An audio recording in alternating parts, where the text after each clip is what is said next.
आप लोगों ने केवल इतना ही देखा और सुना कि 3.5 लाख लोग आरएसएस के हेडक्वार्टर पर गए थे। इतना ही आपने देखा और सुना। आपको ये मालूम नहीं कि ये यकायक कैसे हो गया। बाबा साहब आम्बेडकर का जय जयकार किए बगैर, क्योंकि हम लोग जय जयकार बहुत ज्यादा करते हैं और जय भीम जो है बहुत आजकल तो जय भीम जो है ज्यादा जोर से बोलने का भी एक नया रिवाज आ गया है। मतलब धीरे से बोलने के बजाय ज्यादा जोर से। एक दूसरा एक नया रिवाज आ गया, कौन सा? जय जय जय जय जय जय जय जय जय भीम। ये भी एक नया रिवाज आया। मैं दोनों में से कोई भी नहीं करता, दोनों में से एक भी काम नहीं करता। मैं यहाँ ऐलानिया बोल रहा हूँ। ये बोलने के लिए थोड़ा सुनने वाले लोगों को अच्छा नहीं लगता, मगर फिर भी मैं यही जोखिम और खतरा लेकर बोलते रहता हूँ। क्यों? आज के तारीख में जो 131 मेंबर पार्लियामेंट शेड्यूल कास्ट और शेड्यूल ट्राइब के वर्तमान पार्लियामेंट में चुनकर गए हुए हैं और जिसमें 76 मेंबर पार्लियामेंट शेड्यूल कास्ट और शेड्यूल ट्राइब के, भारतीय जनता पार्टी के 303 मेंबर पार्लियामेंट में शेड्यूल कास्ट और शेड्यूल ट्राइब के लोग शामिल हैं, जो बीजेपी की सरकार बनाने में लगे हुए हैं, उस सरकार को चलाने में लगे हुए हैं, जिसको हमारे पढ़े लिखे लोग, विधायक जी, सांसद जी, यानी आप लोग अपने लोगों को जगाते भी रहोगे और दलालों और भड़वों को, जिनको बाबा साहब आम्बेडकर ने what Gandhi and Congress have done to untouchable नाम के किताब में दलाल और भड़वे कहा, उनको आप सांसद जी भी कहते रहेंगे, आप विधायक जी भी कहते रहेंगे और आपको इस बात का मलाल भी होगा कि यहां लोग उपस्थित नहीं है। अरे लोग उनके साथ जाएंगे, इलेक्टेड मेंबर पार्लियामेंट के सांसद जी के साथ जाएंगे, विधायक जी के साथ जाएंगे कि आपके साथ आएंगे? कफल्लक लोगों के साथ में उनके साथ जाएंगे ना, उनके साथ जाएंगे।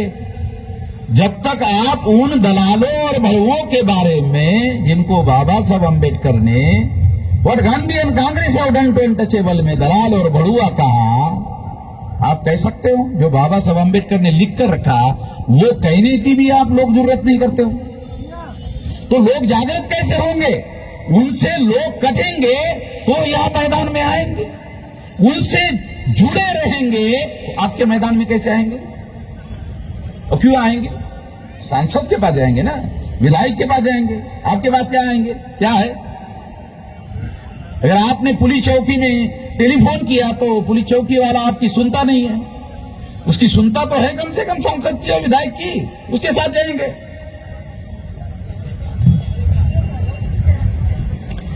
तो आपको ये इतिहास लोगों को बताना पड़ेगा। यह वजह है जिसकी वजह से हम लोग सारे देश भर में ये कह रहे हैं कि आजादी का आंदोलन नहीं था। यदि आजादी के आंदोलन का नायक हमारे लोगों को आने वाले आजादी में और आने वाले लोकतंत्र में रियल रिप्रेजेंटेशन का अधिकार देने के लिए तैयार नहीं है, उसके विरोध में आमरण अनशन करने के लिए तैयार है, उसको आप लोगों ने आजादी के आंदोलन का नायक माना।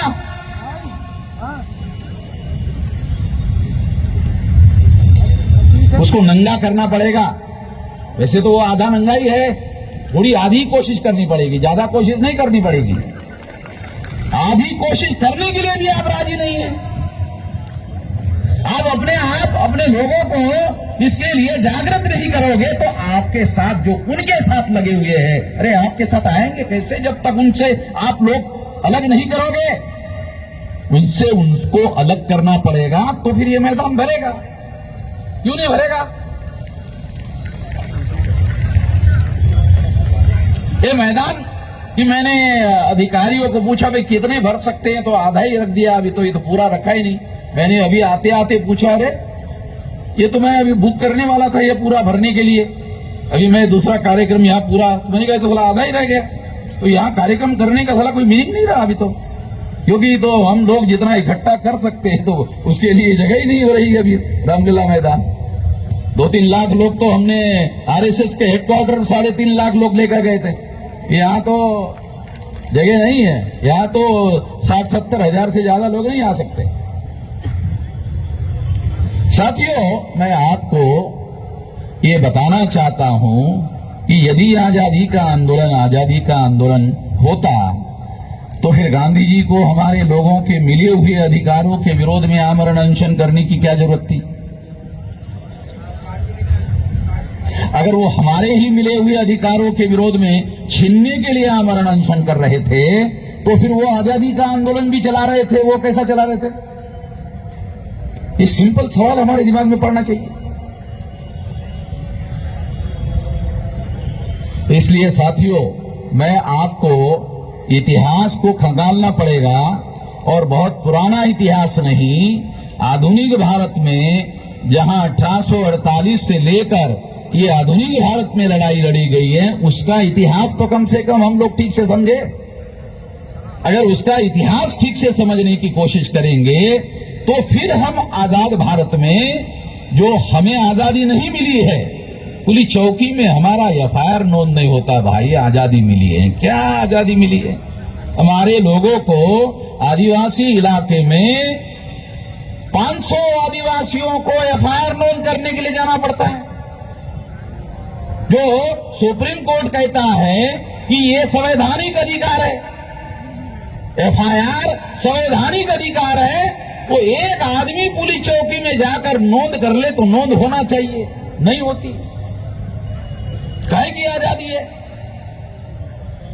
इसको आजादी कहा जा सकता है? इस देश के आपके इलेक्टेड रिप्रेजेंटेटिव है 131 मेंबर पार्लियामेंट, और 1000 से ज्यादा एमएलए है पार्लियामेंट में, उनको कोई बोलने नहीं देता। अरे आपकी छोड़ो, आपके इलेक्टेड रिप्रेजेंटेटिव को पार्लियामेंट में कोई बोलने नहीं देता।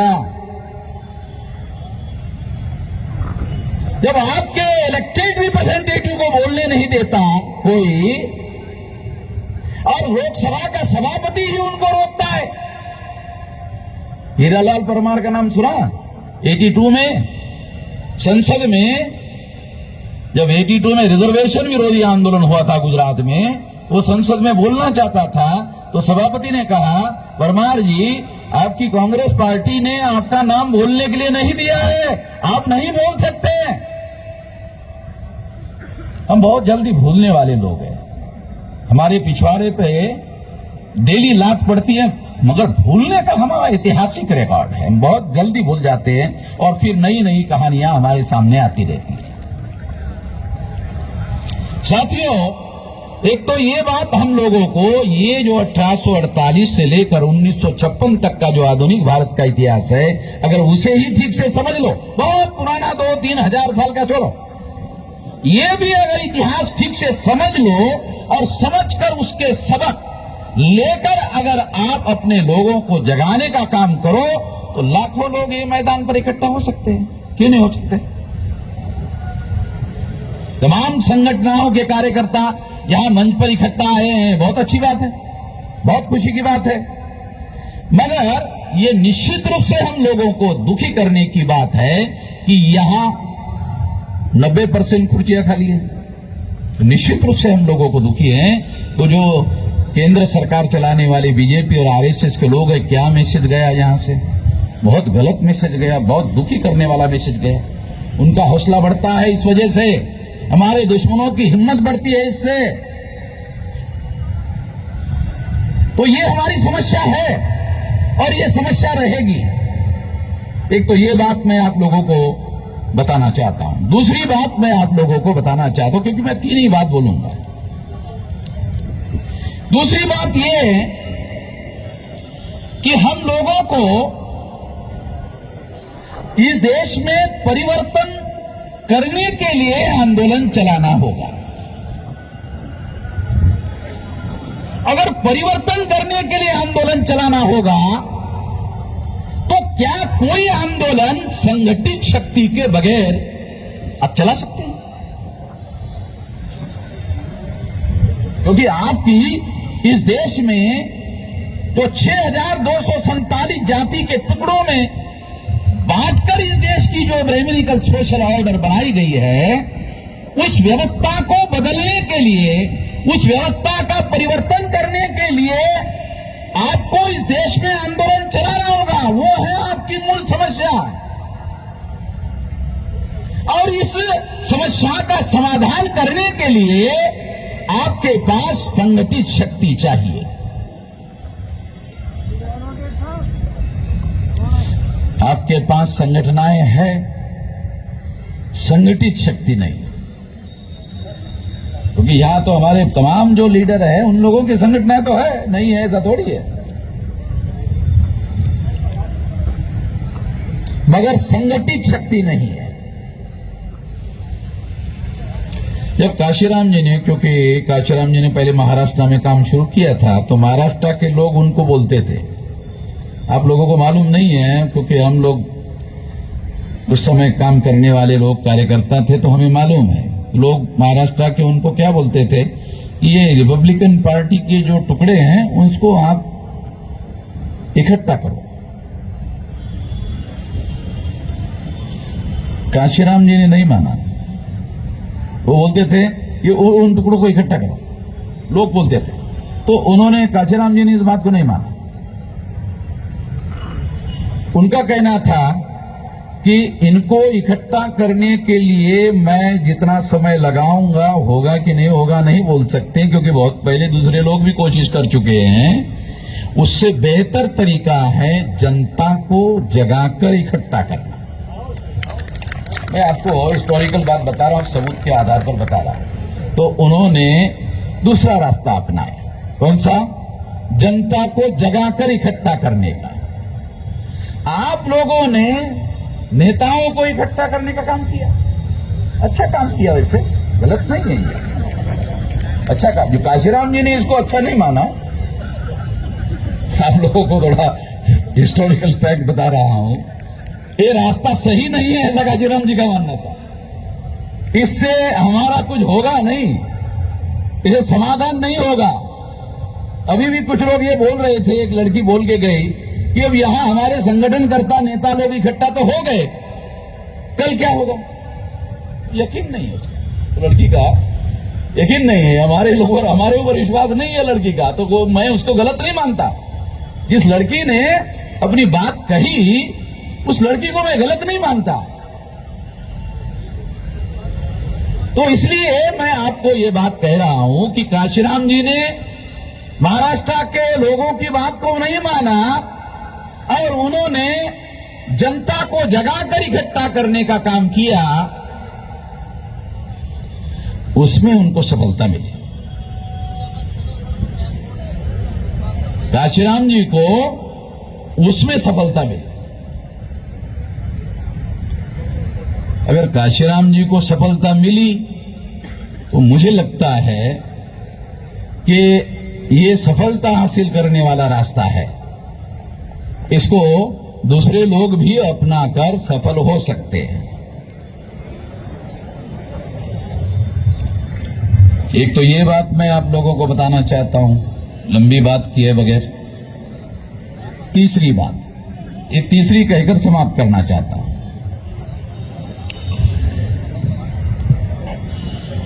यही रास्ता जो काशीराम जी कहते थे या वो करते थे, हम लोग वही कर रहे हैं। हम लोग वही कर रहे हैं और आज 31 राज्यों में, 567 जिलों में और 4000 से ज्यादा तहसीलों में और 1.5 लाख से ज्यादा गांवों में, 22,000 से ज्यादा ब्लॉक में हमारा संगठन फैला हुआ है, जिसके लिए मैं 18 साल 3-4 महीने की मेरी उम्र थी तब से लगा हुआ हूं। अभी मेरी 65 साल की उम्र पूरी हो गई है। तो इसमें हमने इतना लंबा समय, लगभग 5 दशक संगठन निर्माण करने के लिए लगाया। आप लोगों ने केवल इतना ही देखा और सुना कि 3.5 लाख लोग आरएसएस के हेडक्वार्टर पर गए थे, इतना ही आपने देखा और सुना। आपको ये मालूम नहीं कि ये यकायक कैसे हो गया। तो एकाएक नहीं हुआ। इसके पीछे 5 दशक की लंबी जद्दोजहद है और इतना बड़ा संगठित शक्ति का निर्माण हम लोगों ने किया, जो काशीराम जी ने रास्ता बताया। और बाबा साहब आंबेडकर का जय जयकार किए बगैर, क्योंकि हम लोग जय जयकार बहुत ज्यादा करते हैं और जय भीम जो है बहुत, आजकल तो जय भीम जो है ज्यादा जोर से बोलने का भी एक नया रिवाज आ गया है। मतलब धीरे से बोलने के बजाय ज्यादा जोर से। एक दूसरा एक नया रिवाज आ गया, कौन सा? जय जय जय जय जय जय जय जय जय। ये भी एक नया रिवाज आया। मैं दोनों में से कोई भी नहीं करता, दोनों में से एक भी काम नहीं करता। मैं यहां ऐलानिया बोल रहा हूं, ये बोलने के लिए थोड़ा सुनने वाले लोगों को अच्छा नहीं लगता, मगर फिर भी मैं यही जोखिम और खतरा लेकर बोलते रहता हूं। क्यों? क्योंकि मैं एक कैडर बेस ऑर्गेनाइजेशन बनाता हूं, चलाता हूं, और हमारे समाज को अगर आप बदलने का काम करना चाहते हो तो केवल मात्र एक विकल्प है कि आपको अपने समाज को संगठित करने के लिए कैडर बेस ऑर्गेनाइजेशन बनाना पड़ेगा। आप आरएसएस के विरोध में बोलते रहते हो, भाषण देते रहते हो, उनको कोई फर्क नहीं पड़ता। क्यों? तो कैडर बेस ऑर्गेनाइजेशन है, कम्युनिस्टों का कैडर बेस ऑर्गेनाइजेशन है, तो आरएसएस पे कोई असर नहीं पड़ता। आरएसएस को असर पड़ता है जब आपका कोई राष्ट्रीय स्तर का कैडर बेस ऑर्गेनाइजेशन हो और हर जिले में एससी एसटी ओबीसी के लोग, कोई वैचारिक सवाल होता है तो जिले में ही जवाब देने का काम करे, तहसील में ही जवाब देने का काम करे। यहां रामलीला मैदान में आकर जवाब देने के बजाय वही तहसील में और जिले में ही जवाब देने का काम करे, तब तो आप लोगों को बचाने का काम कर सकते हो, तब तो आप संविधान को बचाने का काम कर सकते हो। एक बहुजन समाज पार्टी का एमएलए आगरा का बहुजन समाज पार्टी छोड़कर बीजेपी गया, उसने आकर बताया कि वहां चर्चा चलती है कि ये वामसेफ के लोग अगर नहीं होते तो अभी तक तो हमने संविधान बदल दिया होता। वो एमएलए वहां आगरा का बीएसपी छोड़कर गया बीजेपी में, तो वहां मीटिंग में चर्चा होती है तो उसने आकर बताया, तो हमारे लोग उसके पास चंदा मांगने के लिए गए थे, तो है नहीं, आपको चंदा नहीं देंगे। जब वहां संविधान बदलने की बात के रेफरेंस में मामसेप का नाम आया और कहा कि मामसेप नहीं होता ना तो अब तक तो बदल दिया होता, वो वापस आकर टेलीफोन किया हमारे लोगों को कि जरा आ जाओ, तो कहा क्यों? वो चंदा लेके जाओ। चंदा मांगने के लिए गए तो दिया नहीं।